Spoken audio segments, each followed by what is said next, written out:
Hello, everyone. Assalamu alaikum. I'm so excited that Dr. Nasrin Rouzati is joining Global Islam Current Debates Talk Series, Nebraska Arabic Studies Talk Series. Let me start by introducing Dr. Nasrin Rouzati, and then I'm going to be introducing her paper that we're reading for today. Dr. Nasrin Rouzati studied Islamic studies and received her PhD from Durham University, UK in 2014. Her specialty is in the Quranic studies and Islamic theology. Some of her research interests are in comparative theology, mysticism, and Theodicy. She is currently a visiting professor at Manhattan College, New York, and teaches courses on nature and experience of religion and courses on Islam. The title of her book, published in 2015, is Trials and Tribulations in the Quran, a Mystical Theodicy. She is also the author of the article Evil and the Human Suffering in Islamic Thought, published in 2018, the article we're reading today. Her most recent article, Divine Love as the Reason for Creation in Islam, was published in 2020.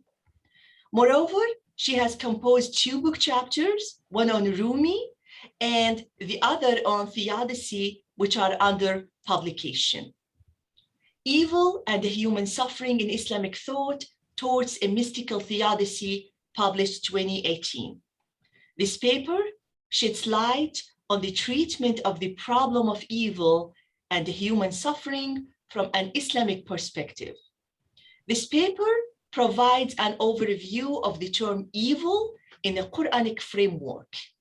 It also provides a brief historical overview of the formation of the philosophical and theological debates surrounding the concepts of good and bad or evil, including one of the most influential scholars of Islamic thought, Abu Hamid al-Ghazali.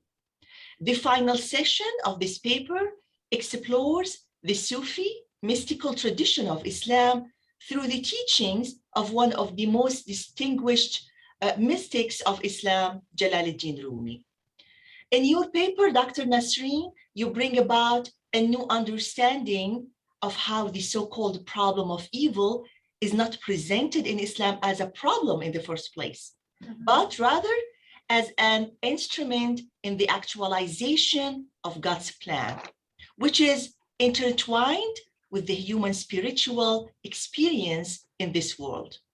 To you, Dr. Nasrin, on the problem of pain and suffering. Thank you. Thank you so much. Good morning and salam alaikum to everyone. Thank you very much for that introduction. I'm delighted to be with you and your class today from New York. As you know, the topic of the discussion is really on the Islamic understanding or the Islamic perspective on the problem of evil, as it is sometimes actually referred to as the cause of human suffering. And it is probably one of the most debated, questions in the philosophy of religion. And Dr. Hasan, did you want me to present my presentation, or did you? I have a slide presentation if you want me to show the students, or if you want me to just talk about it. I don't know how the model is. Would you like for me to share the presentation? Whatever you prefer, Dr. Nasrin. We had both ways recorded, whatever you prefer. If you want to share with us your presentation, you can share your screen. Otherwise, okay, you can go over it, whatever you prefer. Okay, let me share them so that students is easier for them to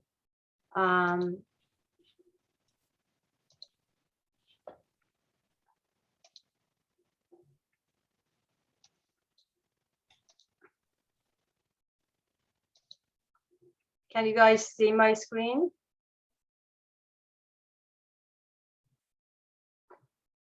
Can you see my screen? Yes, perfect. Okay, excellent. So as I was talking about the introduction of this, this issue or this topic of problem of evil has been really on the table of discussion for philosophers, for theologians throughout the history of philosophy of religion. And of course, in the context of monotheistic religions, of course, it gains a lot of attention, because what it really does is that it claims to bring into question and the main pillar of such religions, namely the existence of a very powerful and compassionate God. So a very cursory review of studies on theodicy, if you guys study this notion, you see that the meaning of evil, what really constitutes evil, is really assumed, is not really talked about, is not negotiated about. Mostly it refers to personal loss, natural disasters, illnesses, violence, things like that. So in attempt to really look at the meaning of evil and talk about this topic from the Muslim perspective and from Islamic perspective, what I've done is that I've really have started the journey from the Quran, which is the highest source of scholarship for the Muslim scholars. And then from there, I'll get into some of the philosophical, theological, and mystical perspectives. Now, as you know, Dr. Hasan, this is a huge, a very lofty discussion, and we may not have enough time to go to all of the presentation and discuss philosophical, theological. I will do my best to get through them as best as I can. But if you needed more time, we can certainly reschedule or continue the discussion. I don't have my classes until 2 hours from now, so we'll see how we go. So the concept of evil in the Quran really presents itself in two major distinct categories, as you can see on this slide. The first group are those that are in the semantic field of shar, and shar is a term that is translated into Arabic as a transition to evil in English. Okay, so if I refer to shar, I mean evil in English. Okay, so this semantic field of shar appears amongst the moral concepts, okay, like khair and shar, which is good and bad. Okay, and they're usually discussed side by side. And of course, the root of the Quranic ethics, when we talk about morality, is really based on the overall portrait of the Quran, which is on God-man's relationship. There's a very strong, intimate relationship between God and humanity in the Quran. And therefore, the morality concepts or the ethical values of the Quran really root in that kind of relationship. It also roots in the relationship or in the notion that human creation is purposeful and not in vain, that mankind is God's representative on earth. So when evil or shar is presented as a moral concept, for the most part, it really refers to a situation that man, and by man, there's no gender here, creates for himself, or we should say for herself. Now, how does a human being does that? Really, we can actually put ourselves into an evil condition of life according to the Quran? Yes, we can. How is that done? This is when humankind, in his own volition, okay, adapts to certain behaviors that is not in accord with the divine plan. What is the divine plan? The purpose for the creation.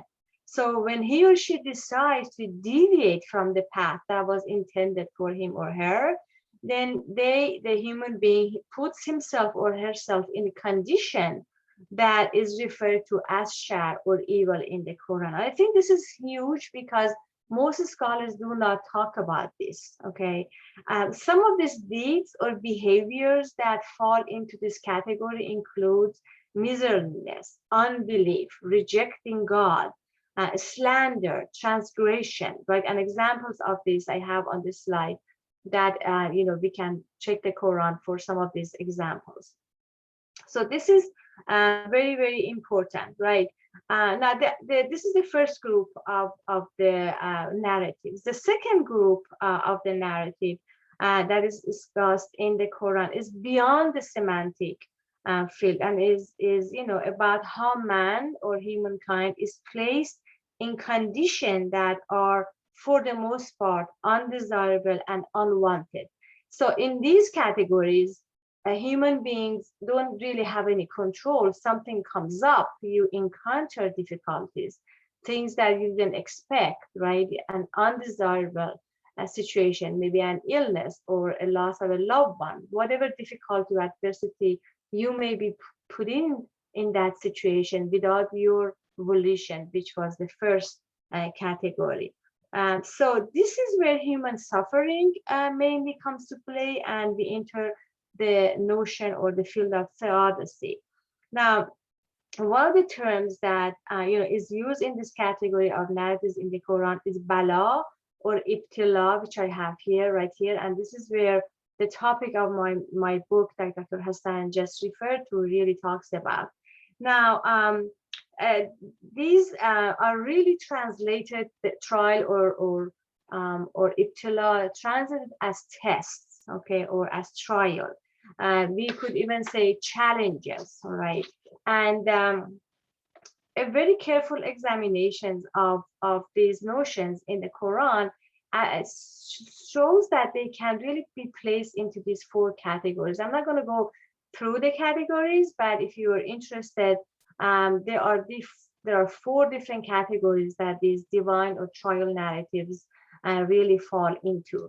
Okay, now a careful examination of these narratives in the Quran suggests that the so-called problem of evil, okay, and by extension, of course, human suffering, then is not presented really as a problem, so to speak, but rather as an instrument in the actualization of God's purpose, which is really the message I have been trying to get out to the scholarly circles and discourse within this paper and within this topic.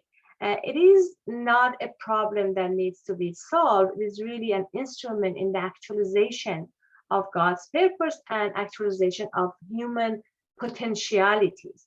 Most of these narratives reveal that the underlying rationale for the existence of various forms of evil and suffering is that they really serve as a trial, as a challenge, as an opportunity, right? So in fact, we are told in the Quran, in this verse right here, chapter 90, verse 4, that the entire humanity, has been created to undergo hardship and suffering. So surely this suffering and hardship cannot be negative, right? It must have a positive connotation for the Quran to refer to it as the reason for creation. And so, it is really stated as part and parcel of human experience that is purposeful. And since it is purposeful, then it is positive. It has a greatly positive connotation in the Quran, contrary to the popular belief that bala is largely negative. The Quran shows that it has a multi-dimensional and purpose and meaning, and is entirely positive. It is looked upon as ways by which, like I said, God's purpose for the creation will be actualized. Okay, if you recall those four categories I show you on the other slide, I know that I passed by very quickly. One of the categories, included the verse that is mentioned as a purpose for creation. And I want to draw your attention to these couple of verses I have on this slide. It is He who created the heavens and the earth in 6 days, and His throne was on water, so as to test you, which of you does best. So you can see the whole cosmic creation then is so that us human beings go through certain challenges and become the best human beings, the best representative of God on earth that we can possibly become. Okay, so then now that we kind of look at this notion from this perspective, one may argue that the purposefulness of human suffering and the role that it actually does play in the divine plan then may bring two important corollaries or two important conclusions or results, right? Now, the first category, the first result or conclusion or corollary is that there is no then contradiction between God's attribute of omnipotent, right, and the fact that evil or suffering does exist, which is the main focus of the field of theodicy, right? So moreover, since God is definitely in control of his creation, suffering then must be allowed by him for God's plan to be fully executed, right? And the control of the creation and his God's omnipotence repeats itself throughout the Quran. Many verses. This is just one verse, okay, that shows that he is in control, and therefore if suffering you have been encountering suffering or anxiety or difficulties, there is a lesson to be learned that and the instrumentality of that needs to be sort of, we have to be mindful of that, okay. Now the second corollary of that conclusion is that if suffering is meant as a test, right, and is regarded as a necessary component, as we saw in the other verse, of life, then humankind must view the undesirable condition, situations such as maybe an illness, financial difficulty, loss of a loved one, right, as an opportunity to actualize his inner potentials, and then through that move forward in his spiritual journey, becoming who he is as God's representative on earth. So growth, spiritual growth, according to the Islamic tradition, comes through challenges, not through having everything easy in life, okay. So what is quite interesting is that from the Quranic perspective, it is not just in adversity, by the way, that humankind is put to a test, but equally in well-being, in abundance, in prosperity, and in health. And again, this is something that is not usually talked about. Usually, tests and tribal or ibtila is talked about in the context of negativity or something that is undesirable. And yet we see that the Quran says, no, the entire life, every situation that you're in, if you're prosperous, if you're healthy, if you're everything is well and you're happy, you're still being tested. How are you dealing and how are you going about leading your life in that goodness that God has provided is also a test. And so it is something that I like to usually bring, and draw attention to. Now, one of the greatest exemplars that perfectly displays the notion of ibtila is Prophet Job in the Quran. According to the Muslim exegetes, as you know, that Prophet Job is a biblical figure, right? And it is discussed in Judeo-Christian traditions, but we do have him as a prophet in the Quran. And interestingly enough, the story of Prophet Job and his suffering is a bit different. It's a different variation, and the narrative is a bit different than what it's talked about in Judeo-Christian traditions. Now, according to Muslim exegesis, okay, what distinguishes Job is the fact that despite his enormous fortune, okay, he continually attributed the source of his blessings always to God.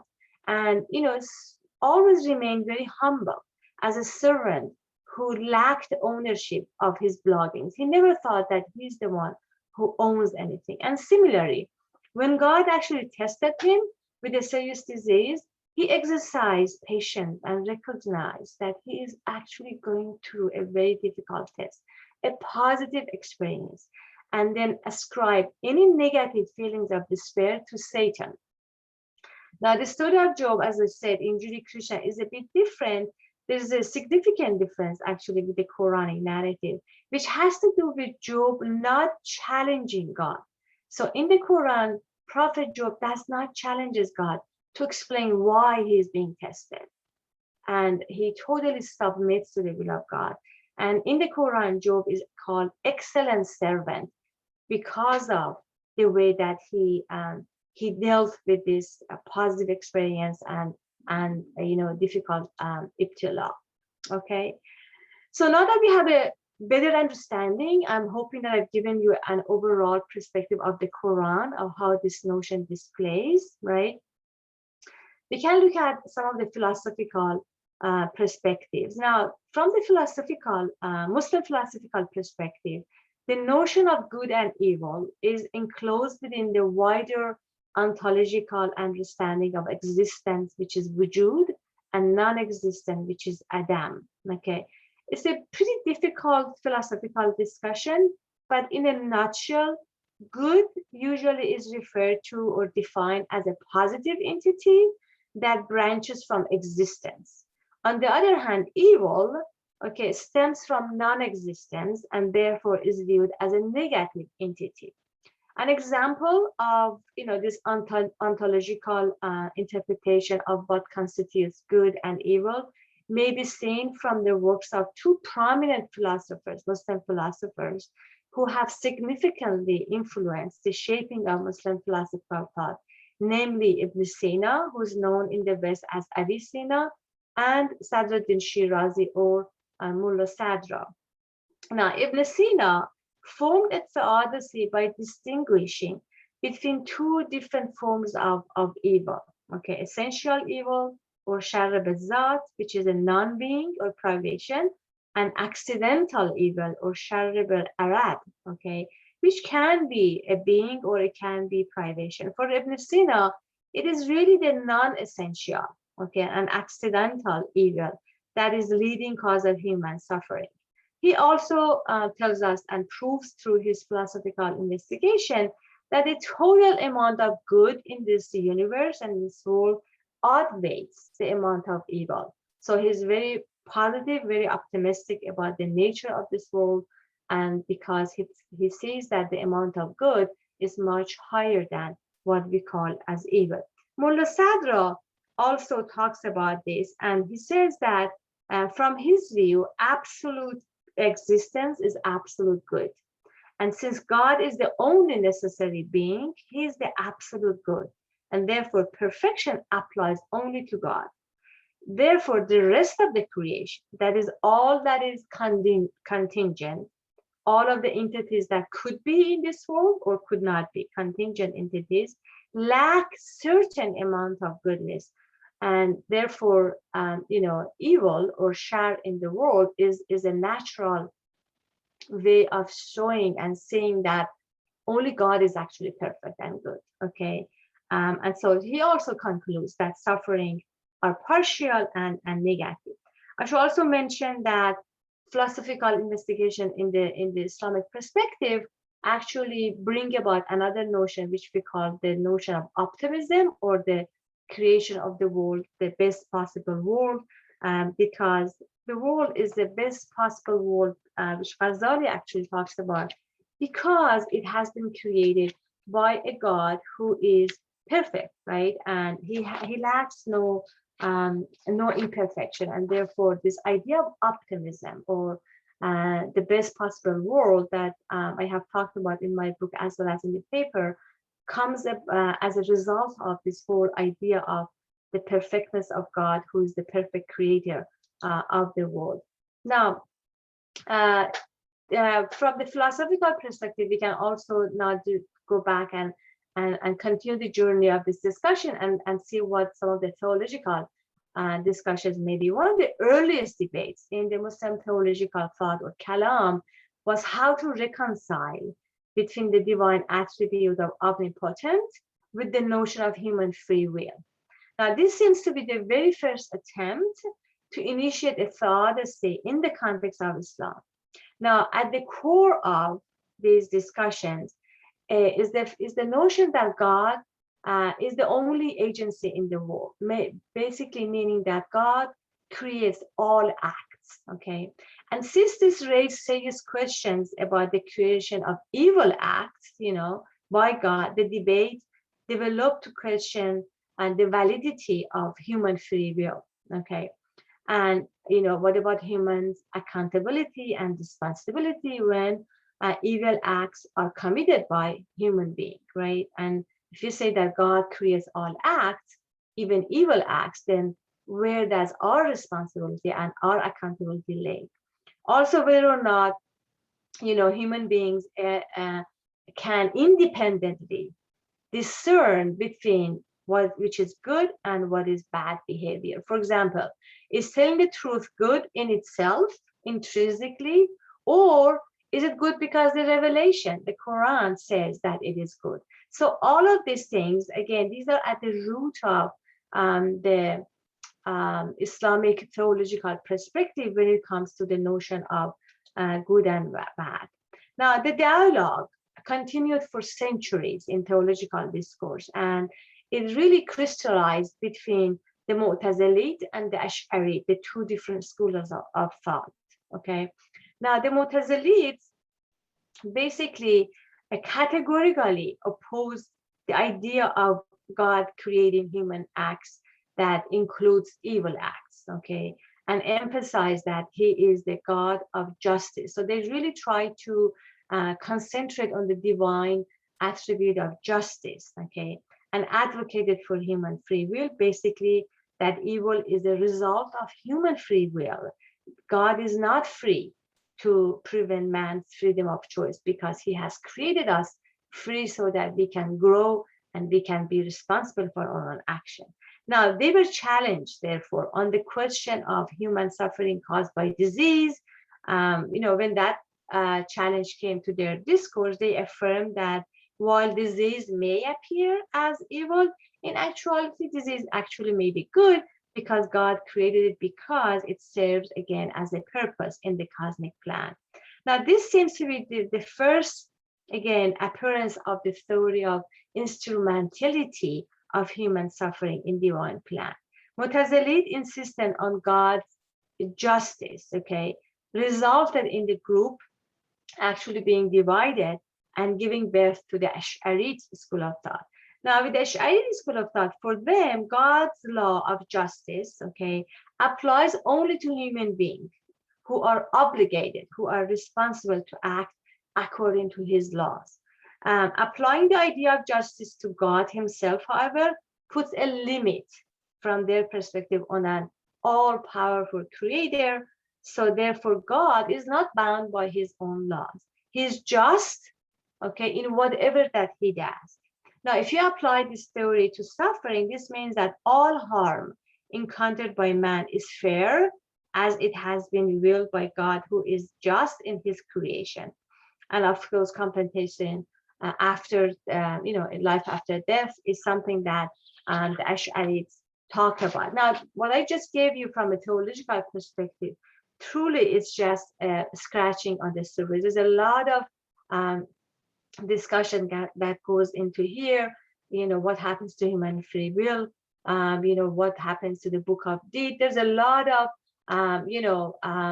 controversies, I should say, between all of these ideas, but this is the root of where the discourse in the theological circles actually generated and what are the things that they spoke about.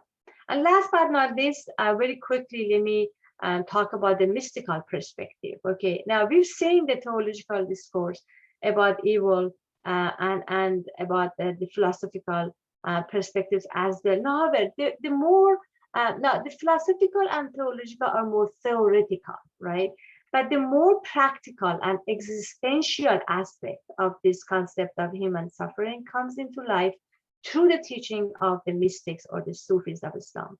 Now, seeing from their perspective, this world is the stage where all divine attributes interplay and manifest. So everything that you see in this world from the mystical perspective of Islam is the manifestation of all of the Asma al-Husna, or the divine, beautiful, most beautiful names and attributes of Allah or God, okay?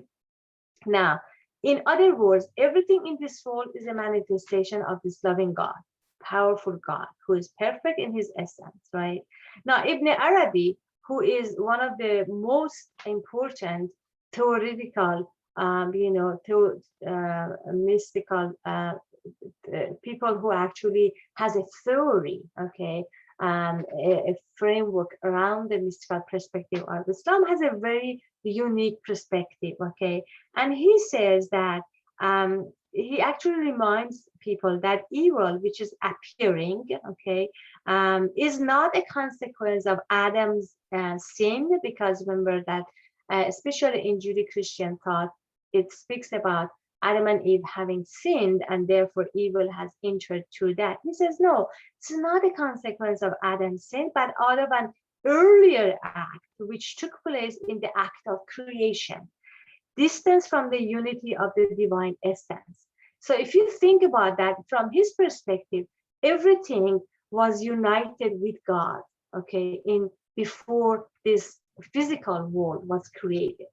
As this physical world was created and entities came to this world, there was a distance created between the divine and now these contingent entities. And therefore, as if you are being separated from the main source of light, right?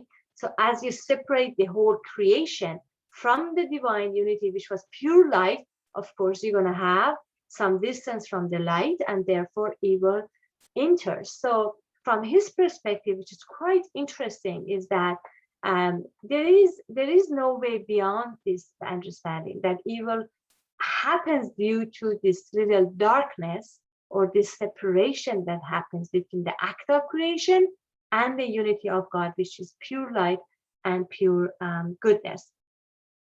Now, creation, again, multiplicity of different forms, appear in different light, and as people, human beings, are being separated from their divine entity and divine essence, then therefore there is some form of darkness and evil. Now, from Ghazali's perspective, Al-Ghazali talks about this best of all possible worlds, and he really develops this idea of having tawakkul or trust in a God who has created the best possible world. And I don't really have time to discuss this, but it is discussed in the book if you're interested. We have some other scholars such as Said Nursi, who talks about practical guidelines. He goes through his personal experience. He's a scholar, a modern scholar in Turkey, who also talks about suffering and how he was able to overcome much of the suffering, and he did go through a lot. Last but not least, I have one of the most important poets and mystics and Sufis of Islam, Jalaluddin Rumi, who also provides practical guidelines. One of the two of the parables in his Masnavi, in his book of poetry, is quite interesting. One has to do with beating the rock, and he says that if you are beating the rock with a stick, the goal is not to beat the rock, but really to get rid of the dust that is in the rock. So he says your inward is full of the dust from the veil of I-ness, and that dust will not leave all at once. So if you are going through hardship, if there is something happening in your life that you didn't bring it about, just look inside, try to see if there's a lesson that can be learned, and try to detach. So basically his suggestion is to see beyond the surface of things, go deeper, and don't just look at the surface of the suffering and the hardship that you're going through.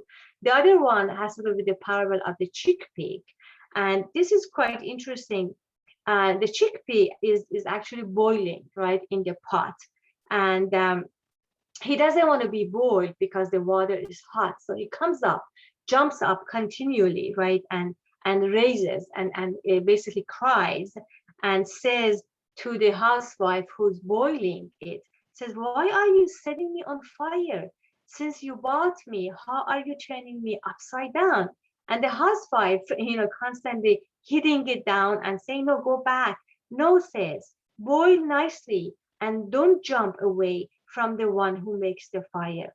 I don't boil you because you are hateful to me. Nay, it is so you may get tasted and savor. So he uses this analogy to show that if you're going through the hardship, again, it's going to help you fully, bring about your actualization of your potential.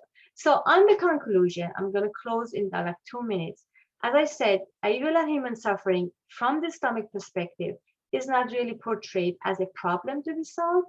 It is really parts and parcel of human experience. And that experience actually includes the prophets. I have talked about in my book about 25 different prophets who have gone through difficulties. So it is part and parcel of a human experience. The objective, again, and the goal is to help people to, realize their, potentialities and, and try to see the purpose of these challenges and difficulties. There's a lot of guidance in how to overcome various forms of evil and suffering in the Quran and in the Muslim scholarly work. And again, because it's not presented as a specific problem, that there is no classical theodicy in the Quran. Again, just verses to show how to help overcoming it, right? And from the theological perspective, evil is attributed to man's conduct. Philosophical perspective, again, is woven the discussion into this ontological aspect of existence and non-existence. And of course, the mystics and the Sufis of Islam view suffering as a necessary component in man's spiritual journey. And with that, I'm going to end the presentation and open the floor if you guys have any questions. Thank you so much, Dr. Nasrin. Thank you for supporting Nebraska Arabic Studies Global Islam Current Debates Talk Series. Thank you so much. My pleasure.